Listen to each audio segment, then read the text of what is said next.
सरतन से जुदा करने के नारे कौशाम्बी में भी लगाए गए।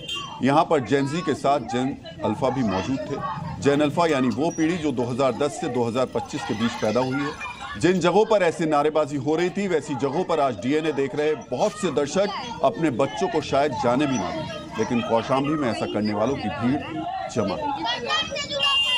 यूपी के बरेली में भी बड़ी संख्या में युवा आई लव मोहम्मद के पोस्टर लेकर सड़क पर उतरे। देखिए, भारत में आई लव मोहम्मद कहना कोई गलत बात नहीं है। I love Shiva, I love Jesus, I love Waheguru, जो चाहे यहाँ पर कोई कुछ भी कह सकता है। आई लव मोहम्मद खुले दिल से लोग कह सकते हैं। भारत में हर व्यक्ति को पूरी धार्मिक आज़ादी मिली हुई है। जितने भी देवी देवता और जिस धर्म के महापुरुष हैं, उनसे कोई भी अपने प्रेम का भारत में खुलेआम इजहार कर सकता है।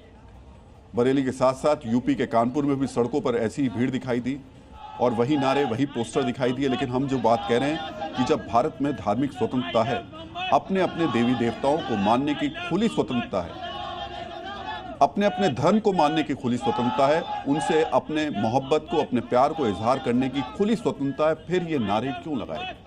दरअसल इन लोगों को ये कहकर उकसाया गया कि भारत में आई लव मोहम्मद कहने पर FIR हो गई। ये सुनकर भीड़ शहर शहर प्रदर्शन करने के लिए सड़कों पर उतर आई, लेकिन इसके पीछे का सच इन्होंने जानने की कोशिश नहीं की।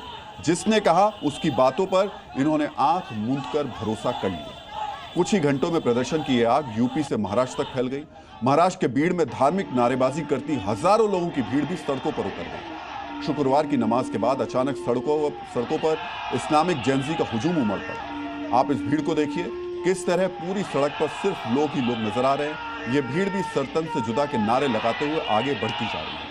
इतने लोग इस जुलूस में मौजूद हैं, जैसा लग रहा है ये कभी खत्म ही नहीं होगी। महाराष्ट्र के भीड़ में भी इस्लामिक जेनजी की भीड़ सरतन से जुदा के नारे लगा रही है। उनके हाथों में मौजूद इस पोस्टर को भी आप ध्यान से देखिए। इसमें लिखा है नबी के नाम पर गिरफ्तारी कबूल। यानी अगर इन लोगों को हम देखें तो प्रदर्शन के दौरान इनको गिरफ्तार किया जाता है तो इनको कोई डर भी नहीं।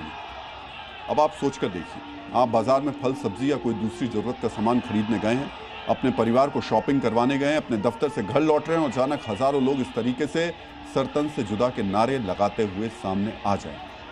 आपको तो शायद समझ में भी नहीं आएगा ये सब हो क्या रहा है। और जैसी नारेबाजी इस्लामिक जेनजी की भीड़ कर रही है, अगर उसने सचमुच ऐसा करना शुरू कर दिया तो फिर क्या होगा, सोचकर भी शायद आपका कलेजा कांप जाए।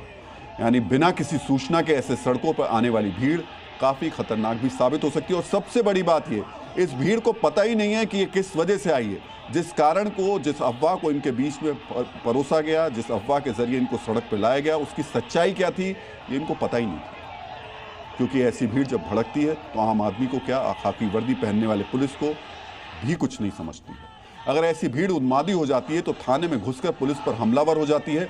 गुजरात के गोधरा इसका सबसे नया उदाहरण है। यहाँ पर आई लव मोहम्मद की रील को लेकर एक सोशल मीडिया इन्फ्लुएंसर ने विवाद खड़ा कर दिया और हजारों की भीड़ थाने में पहुंच गई। थाने में तोड़फोड़ शुरू कर दी। इस वीडियो में आपको थाने के अंदर उपद्रवियों की भीड़ दिख रही है। पुलिस वालों के सामने धार्मिक नारेबाजी हो रही है। जो लोग उपद्रव करने गुजरात के गोधरा में पहुंचे उनको बताया गया था पुलिस ने आई लव मोहम्मद की रील की वजह से सोशल मीडिया इन्फ्लुएंसर को पीट दिया, जबकि पुलिस ने सिर्फ इस शख्स को समझाया था कि नवरात्रि को देखते हुए कोई आपत्तिजनक पोस्ट ना करे। इससे पहले सोशल मीडिया इन्फ्लुएंसर के साथ रील बनाने वाले इस्लामिक जेनजी के फोन से हिंदू लड़कियों पर आपत्तिजनक टिप्पणी करने वाली पोस्ट मिली थी, जिसके बाद पुलिस ने इसको बुलाया था। लेकिन इस शख्स ने आई लव मोहम्मद की रील को लेकर विवाद शुरू करवा दिया। थाने में पहुंची भीड़ ने तोड़फोड़ की, जिसके बाद पुलिस को लाठीचार्ज करना पड़ा। आप सोचिए किस तरह एक अफवाह फैलाई गई और इस्लामिक जेनजी पुलिस थाने पर टूट पड़े। इस मामले में भी आरोपियों की गिरफ्तारी हो रही है। आज आपको अफवाह पर गुजरात पुलिस के संदेश को भी ध्यान से सुनना चाहिए। सोशल मीडिया इन्फ्लुएंसर था कोई, उनको हमने बुला के पुलिस में हमारे PI ने उनको समझाने के लिए कोशिश किया था, तो उसमें गैर समझ ऐसी हुई कि भाई उसने बाहर जाके ऐसा बताया कि भाई मैंने ये जो एक पोस्ट थी अभी जो वायरल हुई है उस टाइप का मैंने पोस्ट लगाया हुआ था, इसीलिए पुलिस ने मेरे को धमकाया था। ऐसा गैर समझ होने के कारण काफ़ी लोगों का जो क्राउड है यहाँ पर आ गया था। हमने गवर्नमेंट की तरफ से उनके खिलाफ FIR दाखिल किया है और टोटल अभी तक हमने 17 एक्यूज जो है उनको हस्तगत कर लिया है।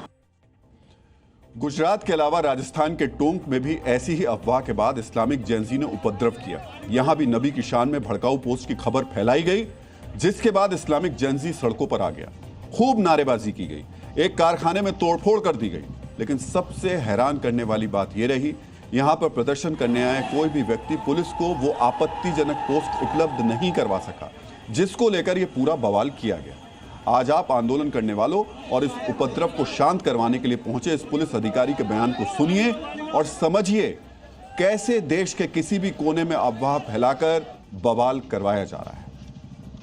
आई लव मोहम्मद कहने पर आप देखिए जो है वहाँ कानपुर में वो पता चला कि उनको मारने और पीटने और FIR दर्ज हो गई उनकी। ये अगर जुर्म है तो मैं इस जुर्म को बार बार करने को तैयार हूँ। इस तरीके की कोई टिप्पणी अभी तक सोशल मीडिया पे या किसी के द्वारा हमें पेश नहीं की गई है कि भाई क्या टिप्पणी की गई है। इनका रोष जो है वो किस बात पर रोष है। आपको रोष जायज, अगर मान लो कोई बात किसी ने कही है, गलत कही है, तो आप बताइए। तो अभी तक किसी ने कोई इस तरह की टिप्पणी हमारे सामने पेश नहीं की है। ये इस संबंध में कोई रिपोर्ट देना चाह रहे हैं, रिपोर्ट अगर देंगे उस पर जो भी लीगल एक्शन उस पर लिया जाएगा और सख्त एक्शन लिया जाएगा। Zee News.